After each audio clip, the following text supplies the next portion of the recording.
And we have returned. You're listening to CSC Talk Radio. This is Beth Ann. I'm visiting today with Melody Cedarstrom of Discount Gold and Silver Trading. She is a sponsor of the show.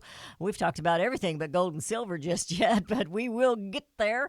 I just felt compelled that I needed to talk about some of this. We're going to go to Larry in Missouri. He's got a different question for us. Larry, how are you today? Are you there, Larry? There you are. What's on your mind? I had a question about the Federal Reserve and the interest rates. Trump is getting the economy going, but it seems like he's just shooting himself in the foot if the Federal Reserve are going to raise the interest rates every time the economy, gets better. Well, I don't think he's the one shooting himself in the foot. I think he's against that, if I'm correct. But he gets the economy going, but the Federal Reserve cancels out what he fixes. Yeah, I'm going to let Melody address this. She's got a little better clue on that. Well, does he have a question or just a question following your statement? How do you think he's going to fix the Federal Reserve so they don't knock down everything that he does for, get the economy going, and they come in and cancel it out by raising the interest rates? How is that going to... How are we going to fight the feds? Yeah. Well, the thing of it is, the world economies are run by the central banks. So right. That's what it's, within countries, these multinational corporations, they've been living these past 10 years basically on free money. That's why you've seen the stock market, they're borrowing money, they buy back their shares, their debt is at record highs, and, the corporations, multinational corporations' debt is something that no one even looks at, talks about, or, it's just hush-hush, and it's the same thing as the subprime loans back in 2008. It was hush-hush. Only your conservative programs like mine at that point in time and others talked about it and knew what was coming. Even though we were a couple years ahead of the game, we saw what was happening. We just can't determine when and where it catches up, when the bubble breaks. I mean, if the Fed had kept rates as low as it was, they had nowhere to go for the next recession. And you have to understand that we never really came out of that last recession. It was all created by debt. And bailouts and, everything to keep the system from collapsing. That's how close we were. And it didn't only happen here, but it happened around the world. We hiccuped and the world, got sick. Well, everybody helped out. Central banks synchronized the creation of all this debt and the bubble, and, and all economies are doing fairly well.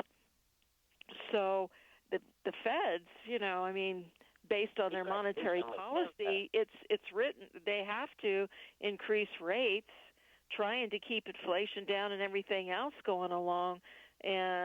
But where could they go if they had kept rates so low? Where could they go for the next recession? And that was their main. That was Janet Yellen's. That was Janet Yellen's main. We have to raise rates, so if there's an issue, we can lower them again. So that's how strong our economy is. Go ahead, Larry. They held off on raising them until the economy gets really good. They could have raised them slower. But if they're going to count, raise them every time he gets the economy going, I don't see how it's going to help much. All right. Yeah. Well, that was the whole point. The Fed was between a rock and a hard place. They're going to be darned if they do, or the economy's going to be darned if they do, and darned if they don't. So it isn't what anyone is doing. It's pretty much where we've been and where we are.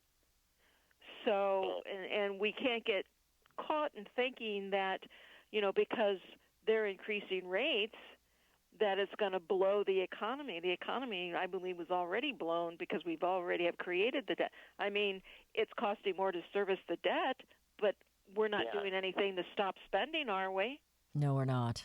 No. I mean, it's up, 20% this year, close to 20% this year? They don't even talk about the spending. Yeah.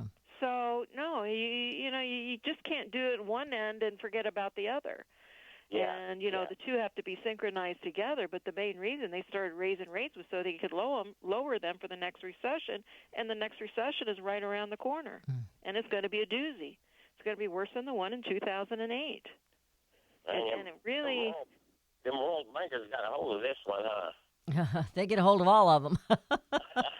All right, Larry, appreciate your call. Thank you so much.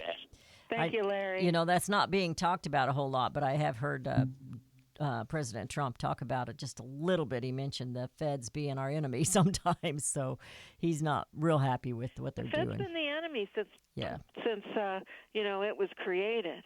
And they figured they could manipulate, manage the economies. There wouldn't be any more booms and busts. They'd be able to just manage it along the way and so forth. And even Trump during the campaign said that the stock market was in the biggest bubble there ever was and it was going to crash. Well, he doesn't say that anymore. So it's just not the Federal Reserve. I mean, we've had this problem for a long time, and I support him in trying to defend his record on having a strong economy and bringing the economy back. But it goes a little bit deeper than that. A lot deeper. We're going to go back to the phones. We have Neil from Missouri. Neil, how are you today? Oh, doing all right. Things are getting a little bit drier and warmer around here. It was kind of cold and nasty there for a few days. Yeah, it was. But this, the media is trying to focus all this attention on these children that are being brought across the border illegally and are completely ignoring the real problem. Over 80% of these invaders that are pouring into our country are combat-capable men. And these guys can take out our power grid anytime they want to. They already proved that in 2014 when they took out the power to Silicon Valley. Now, they don't know how many people are involved, but they do know there was at least 13 different guns involved because they had 13 different calibers of bullets recovered from those transformers they shot up in order to shut down the power to Silicon Valley. And the only reason Silicon Valley got back online within 48 hours is because they were able to reroute power from another transformer substation. Now, people, this is what the media should be focusing on. They should be focusing on getting the population motivated to identify and round up all these invaders that are in here, because this is a real serious problem. People do not understand and are not comprehending how serious this problem is because the media is diverting their attention. Well, maybe since we're at the number we're at, instead of calling them illegal immigrants, we should call them invaders. We should call them troops. Maybe we should start calling them what they really are. Exactly. All right. And over 40%, this is another thing people don't understand. Over 40% of all crime committed in the United States is committed by people who are in the country illegally. Our prisons and jails are packed full of them. Yep. In fact, the county where I am, they had to build a new jail just to house all the illegals that were committing crimes in the county. We're talking a cell block of 40, which is usually packed with 60 or more, that is nothing but illegals. Well, and committing crimes in this county. I'm one of those hard-nosed people that I think if they commit a violent crime like murder and we try to send them back and they don't want them, I think we should implement the death penalty. I think they're done. Absolutely. I agree. I don't think we should house them and feed them for the rest of their lives or for 10 years or 20 years. Oh, absolutely. So that's kind of where Beth Ann stands on it. I guess it seems kind of cruel and mean, but that's the way I stand on it. Thank you, Neil. I appreciate the call. Thank you, Neil. We're going into a break. We have another caller holding. Joe, if you'll just be patient with us, we will get to you. Gosh, we're about at the end of the show already. We're headed into a break. We're visiting today with Melody Cedarstrom of Discount Gold and Silver Trading. She is a loyal sponsor to CSC Talk Radio. Gold and silver, and we are going to talk about it. Discount Gold and Silver Trading. Go to dgscoins.com. That's dgscoins.com. Sign up for her newsletter.